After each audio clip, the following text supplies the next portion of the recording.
Comment va se décliner votre travail ce soir? Votre travail d'enquête, comment il se décline? Donc on a décidé mon équipe a décidé de mettre en place tout le système de la reconstitution au niveau de l'incendie, c'est-à-dire on va éclairer le château de couleur vive, rouge et jaune. Et Jean-Yves et Étienne vont prendre des photos pour voir si effectivement cette apparition qui a été prise aussi bien par Monsieur le maire que par la journaliste de votre secteur, pour savoir si voilà, on va réussir à reproduire cette apparition.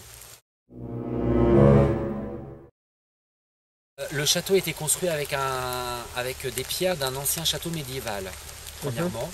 Et ce qui moi m'a marqué, c'est que cette entité, si c'est vraiment une entité, apparaît toujours quand le château est éclairé en jaune et en rouge. Or, les couleurs jaune et rouge, c'est souvent quand il y a un incendie.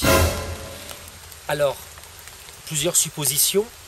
Est-ce que les pierres qui ont servi à reconstruire le château, est-ce qu'il n'a pas été incendié à un moment donné dans l'histoire de France? Et ça reste le grand point d'interrogation, parce que si ça date du 15e siècle ou du 12e siècle, donc c'est quand même assez loin. On peut imaginer que lors de la guerre de 100 ans, ce château a subi effectivement un incendie, que quelqu'un a été coincé à l'intérieur, voilà, donc grand point d'interrogation.